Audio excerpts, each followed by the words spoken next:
ఈ వరల్డ్ మ్యాప్ని ఒకసారి జాగ్రత్తగా చూడండి. ఇందులో ప్రతి దేశంలో ఎంత పర్సంటేజ్ మంది వెజిటేరియన్స్గా ఉన్నారో చూపించారు. అమెరికాలో దాదాపు 5%, బ్రిటన్లో 8 నుంచి 10%, జర్మనీలో దాదాపు 10% మంది వెజిటేరియన్స్గా ఉన్నారు. చైనా, జపాన్, బ్రెజిల్, రష్యా ఈ దేశాలన్నిట్లో ఈ నంబర్ 5% కంటే కూడా తక్కువగా ఉంది. అంటే ప్రపంచంలోని చాలా దేశాల్లో వెజిటేరియన్ ప్రజలు చాలా మైనారిటీగా ఉన్నారు. ఇప్పుడు ఇండియా నంబర్ చూద్దాం. వేరువేరు సర్వేల ప్రకారం ఇండియాలో దాదాపు 30 నుంచి 39% మంది వెజిటేరియన్స్గా ఉన్నారు. అంటే ప్రపంచంలోని మిగతా దేశాలతో కంపేర్ చేస్తే ఇది చాలా ఎక్కువ. పైగా మన పాపులేషన్ దాదాపు 140 కోట్ల మంది. దీని అర్థం ఏంటంటే ప్రపంచంలో ఉన్న వెజిటేరియన్ పీపుల్లో చాలా పెద్ద పాపులేషన్ ఇండియాలోనే ఉంది. మనది ప్రపంచంలోనే అతిపెద్ద వెజిటేరియన్ కంట్రీస్లో ఒకటి. అంతేకాదు, చిన్నప్పటి నుంచి మనకు ఒక విషయం చెప్తూ ఉంటారు, అత్యంత పవిత్రమైన హెల్దీ అయిన ఫుడ్ వెజిటేరియన్ ఫుడ్ అని. కానీ ఇప్పుడు దీంతో పాటు మరో 3 నంబర్ చెప్తాను, జాగ్రత్తగా వినండి. 2025లో 20 కన్నా ఎక్కువ స్టడీస్కి సంబంధించిన 18,750 మంది డేటాని కలెక్ట్ చేసి మెటా అనాలిసిస్ చేశారు. దాని రిజల్ట్ ఏంటో తెలుసా? ఇండియాలో దాదాపు 51% మందికి వైటమిన్ B12 డెఫిషియన్సీ ఉంది. వెజిటేరియన్ పీపుల్లో అయితే ఇది దాదాపు 65% వరకు ఉంది. ప్రెగ్నెంట్ ఉమెన్స్లో ఈ పర్సంటేజ్ 67 వరకు వెళ్తుంది. ఇప్పుడు రెండో విషయం వినండి.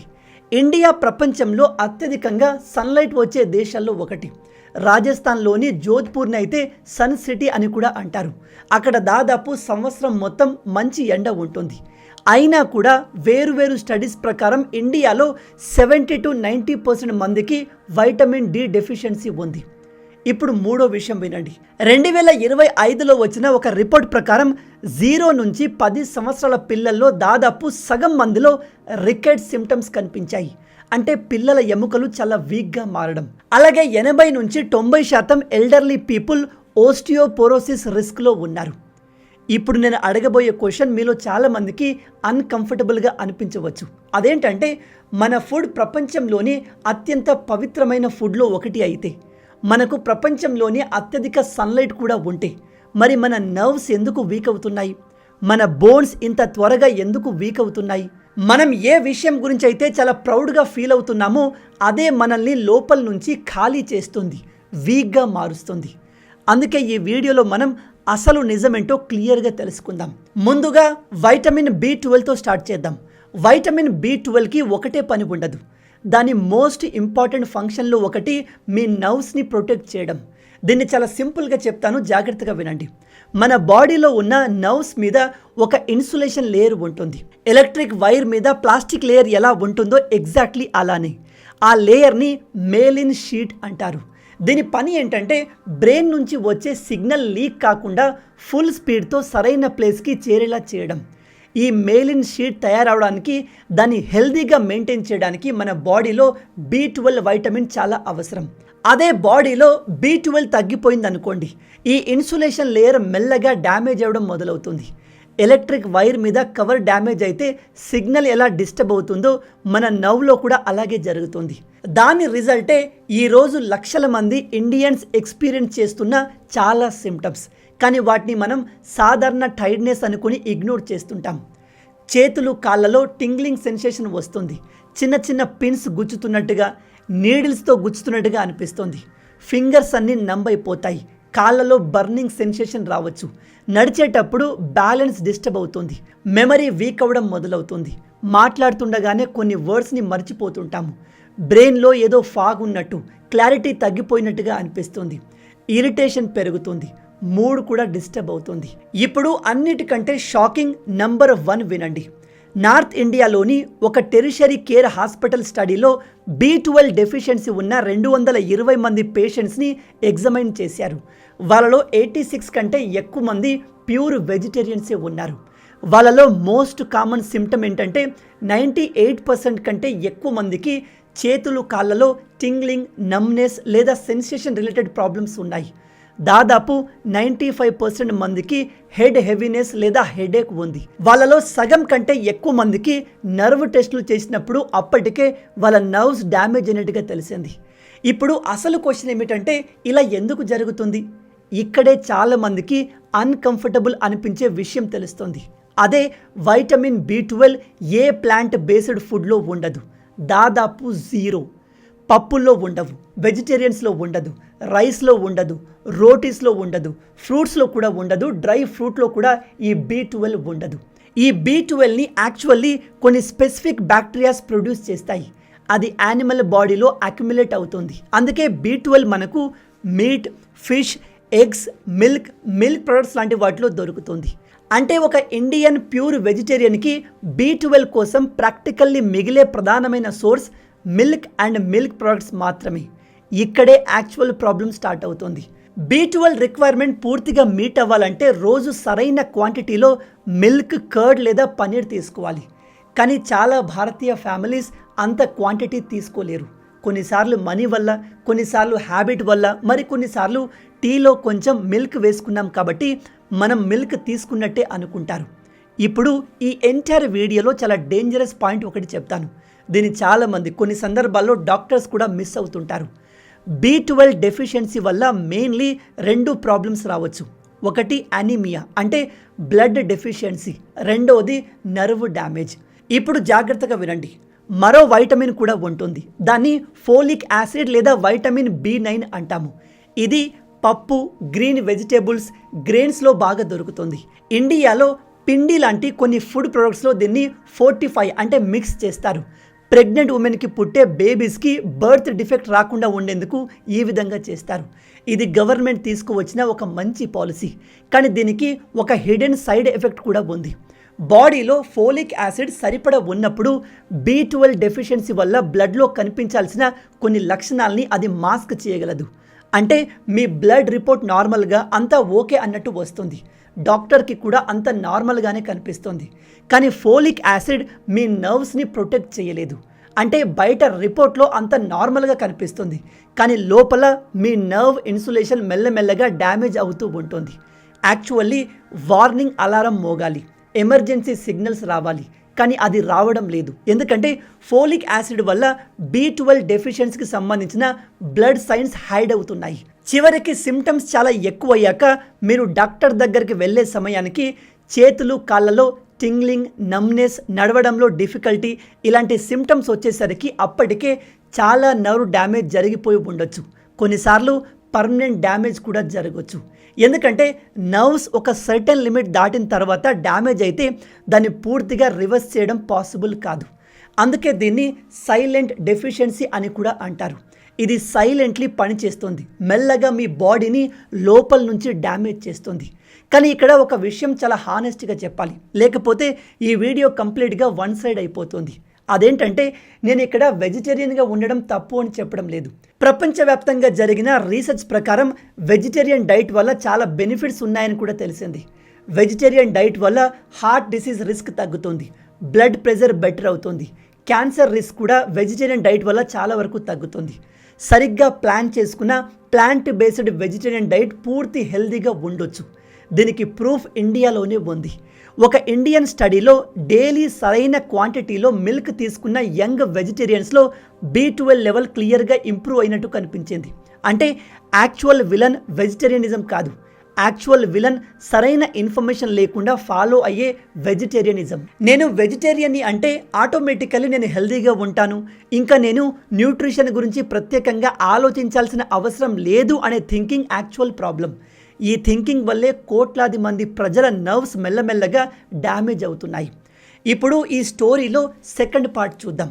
అదే సన్లైట్ పారాడాక్స్. ఎందుకంటే B12 కేవలం హాఫ్ స్టోరీ మాత్రమే, మిగతా హాఫ్ మన బోన్స్కి సంబంధించింది. అదే వైటమిన్ D. వైటమిన్ D లేకుండా మన బాడీ కాల్షియంని ప్రాపర్గా అబ్జర్వ్ చేసుకోదు. మీరు ఎంత మిల్క్ తాగినా వైటమిన్ D లేకపోతే ఆ కాల్షియం బోన్స్కి ప్రాపర్గా చేరదు. దాని కారణంగా పిల్లల్లో రికెట్ అంటే ఎముకలు మృదువుగా మారి బలహీనమవుతాయి. అడల్ట్లో bone weakness, easy fracture, osteoporosis లాంటి వ్యాధులు వస్తాయి. వైటమిన్ D మనకు మెయిన్లీ సన్లైట్ నుంచి వస్తుంది. అయితే క్వశ్చన్ ఏమిటంటే ఇండియాలో ఇయర్ మొత్తం సన్లైట్ ఉంటుంది, అయినా కూడా మన భారతీయుల్లో 70 నుంచి 90% మందికి వైటమిన్ D డెఫిషియన్సీ ఎలా వస్తుంది? దీనికి 4 రీజన్స్ ఉన్నాయి. ఆ 4 కూడా చాలా ఇంట్రెస్టింగ్గా ఉంటాయి. నెంబర్ 1, మనం సన్లైట్ నుంచి యాక్చువల్లీ పారిపోతాము. ఇండియాలో సన్లైట్ చాలా స్ట్రాంగ్గా హాట్గా ఉంటుంది. అందుకే మనం దాన్ని ఎంజాయ్ చేయము. దాని నుంచి తప్పించుకోవడానికి ట్రై చేస్తాం. నీడ కోసం వెతుకుతాము. ఏసీలో కూర్చుంటాం. ఆఫ్టర్నూన్ బయటకు వెళ్లకుండా అవాయిడ్ చేస్తాం. కానీ యూరప్లో ప్రజలు సన్లైట్ కనిపించగానే పార్కుకు వెళ్ళి ఎండలో పడుకుంటారు. వాళ్ళకి సన్లైట్ ఒక లగ్జరీ లాంటిది. మన దగ్గర మాత్రం అది ఒక ప్రాబ్లంలా కనిపిస్తుంది. రెండవది మన క్లోత్స్. మన కల్చర్, రిలీజియస్ రీజన్ వల్ల బాడీలో చాలా భాగం కవర్ చేసుకుంటాము. వైటమిన్ డి ప్రొడ్యూస్ కావాలంటే సన్లైట్ డైరెక్ట్గా స్కిన్ మీద పడడం చాలా ఇంపార్టెంట్. అందుకే ఈ డెఫిషియన్సీ మెన్ కంటే ఉమెన్లో ఎక్కువగా కనిపిస్తుంది. ఇక మూడవది మన స్కిన్. మన స్కిన్లో మెలనిన్ ఉంటుంది. ఇది ఒక న్యాచురల్ సన్ స్క్రీన్లా పనిచేస్తుంది. స్ట్రాంగ్ సన్లైట్ నుంచి మనల్ని ప్రొటెక్ట్ చేస్తుంది. ఇది ఒక అడ్వాంటేజ్. కానీ దీనికి ఒక డిస్అడ్వాంటేజ్ కూడా ఉంది. డార్కర్ స్కిన్లో same amount vitamin D produce కావాలంటే లైటర్ స్కిన్తో కంపేర్ చేస్తే ఎక్కువసేపు సన్లైట్కి ఎక్స్పోజ్ అవ్వాల్సి ఉంటుంది. ఇక నాలుగవది పొల్యూషన్. వైటమిన్ డి తయారవడానికి సన్లైట్లో ఒక స్పెసిఫిక్ టైప్ ఆఫ్ రేస్ అవసరం. వాటిని యూవీబీ రేస్ అంటాం. మన సిటీస్లో ఉన్న పొల్యూటెడ్ ఎయిర్ ఈ రేస్లో చాలా వరకు బ్లాక్ చేస్తుంది. అంటే మీరు సన్లైట్లో నిలబడినా మీ బాడీకి కావలసిన సన్లైట్ పూర్తిగా అందకపోవచ్చు. ఇప్పుడు ఈ రెండు ప్రాబ్లమ్స్ని కలిపి చూడండి. Low vitamin D equal calcium absorption తక్కువ. Low B12 equal nerve weakness and damage. ఒకవైపు బోన్స్ వీక్ అవుతున్నాయి, మరోవైపు నర్వ్స్ వీక్ అవుతున్నాయి. దీని ఎఫెక్ట్ ఏ స్థాయిలో ఉందో డేటా చూస్తే అర్థమవుతుంది. ఒక మల్టీ సెంట్రిక్ స్టడీ ప్రకారం 5 నుంచి 18 సంవత్సరాల ఇండియన్ చిల్డ్రన్స్లో కేవలం 42 మందికి మాత్రమే వైటమిన్ డి సరైన లెవెల్లో ఉంది. అంటే ప్రతి 5 పిల్లల్లో 3కి బోన్ ఫౌండేషన్ వీక్ ఉంటుంది. అది కూడా చాలా చిన్న ఏజ్లో. యాక్చువల్లీ ఈ ఏజ్లోనే బోన్స్ ఫ్యూచర్ కోసం స్ట్రాంగ్గా బిల్డ్ అవ్వాలి. కానీ అక్కడి నుంచే వీక్నెస్ స్టార్ట్ అవుతుంది. ఇప్పుడు అసలు క్వశ్చన్ ఏమిటంటే మన దగ్గర ఇలా ఎందుకు జరుగుతుంది? మనం ఈ సిచ్యువేషన్కి ఎలా వచ్చాం? నా ఒపీనియన్ ప్రకారం దీనికి రూట్ మన థింకింగ్లోనే ఉంది. మనం ఫుడ్ని ఎప్పుడూ ప్యూరిటీ బేసిస్ మీద మెజర్ చేశాము. ఏది శుద్ధం, ఏది సాత్వికం, ఏది క్లీన్ అని ఆలోచించాం. కానీ ఫుడ్ని న్యూట్రిషన్ బేసిస్ మీద పెద్దగా మెజర్ చేయలేదు. దాంట్లో ఎంత ప్రోటీన్ ఉంది, B12 ఉందా లేదా, ఐరన్ ఎంత ఉంది, ఇలాంటి క్వశ్చన్స్ని ఎక్కడ అడగలేదు. ఒకప్పుడు దీనివల్ల పెద్దగా ప్రాబ్లం ఉండేది కాదు. ఎందుకంటే అప్పట్లో ప్రజలు పొలాల్లో పనిచేసేవాళ్ళు, రోజంతా సన్లైట్లో ఉండేవాళ్ళు. ఇంట్లో ఆవులు, బర్రెలు ఉండేవి. ఫ్రెష్ మిల్క్, కర్డ్, ఘీ లాంటివి మంచి క్వాంటిటీలో తీసుకునేవాళ్ళు. కానీ తర్వాత మనం విలేజ్ నుంచి సిటీకి వచ్చేసాము, పొలాల నుంచి ఆఫీస్లోకి వచ్చేసాము, సన్లైట్ నుంచి ఏసీ రూమ్స్కి వచ్చాము, ఫ్రెష్ మిల్క్ నుంచి పాకెట్ మిల్క్, టీలో వేసుకునే కొంచెం మిల్క్కి షిఫ్ట్ అయిపోయాము. ఇక్కడ మన లైఫ్ స్టైల్ పూర్తిగా మారిపోయింది. కానీ మన ఫుడ్ కంపోజిషన్ మాత్రం అదే విధంగా వండిపోయింది. దాంతో ఈ న్యూ లైఫ్ స్టైల్కి పాత ఫుడ్ ప్యాటర్న్ సరిపోవడం లేదు. ప్రపంచంలోని చాలా కంట్రీస్ ఈ ప్రాబ్లమ్ని అడ్రస్ చేశాయి.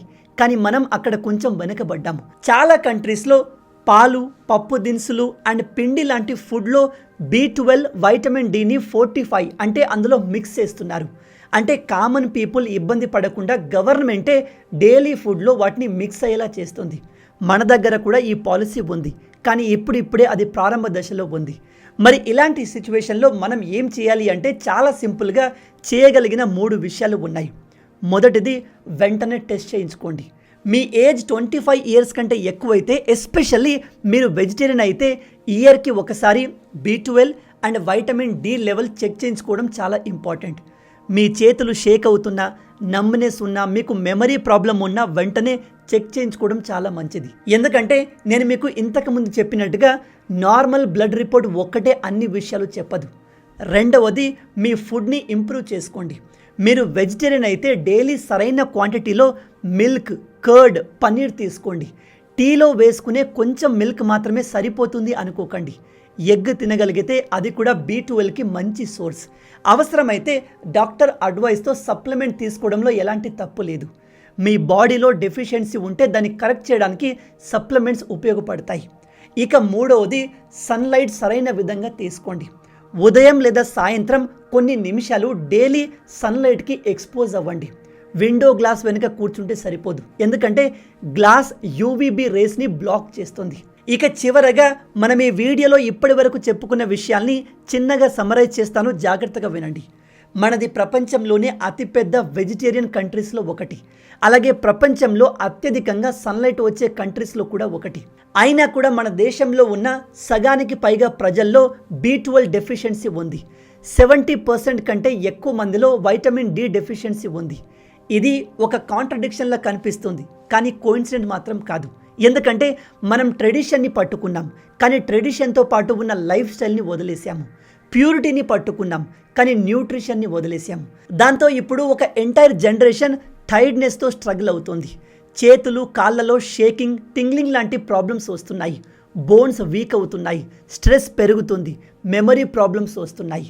బై ద వే, ఈ వీడియో యొక్క పర్పస్ మీ ఫుడ్ హ్యాబిట్స్ని పూర్తిగా మార్చేయడం కాదు, మీ ఫుడ్ని తెలివిగా చూజ్ చేసుకోవాలి అని చెప్పడం. ఎందుకంటే ఏ ఫుడ్ అయినా అది పవిత్రమైంది, పాతకాలం నుంచి వస్తుంది, మన కల్చర్లో భాగం కాబట్టి ఆటోమేటికల్లీ హెల్దీ అయిపోతుంది అనుకోకండి.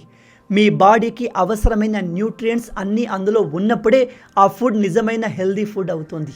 మీరు తీసుకునే ఫుడ్లో ఏదైనా న్యూట్రిషన్ మిస్ అవుతుంటే మీ బాడీ వెంటనే మీతో గొడవ పెట్టుకోదు, మీకు వెంటనే వార్నింగ్ కూడా ఇవ్వకపోవచ్చు, కానీ సైలెంట్లీ తన పని తను చేసుకుంటూ వెళ్తుంది, మిమ్మల్ని లోపల నుంచి వీక్ చేస్తూ పోతుంది. చివరగా ఈ వీడియో కేవలం ఇన్ఫర్మేషన్ పర్పస్ కోసం మాత్రమే.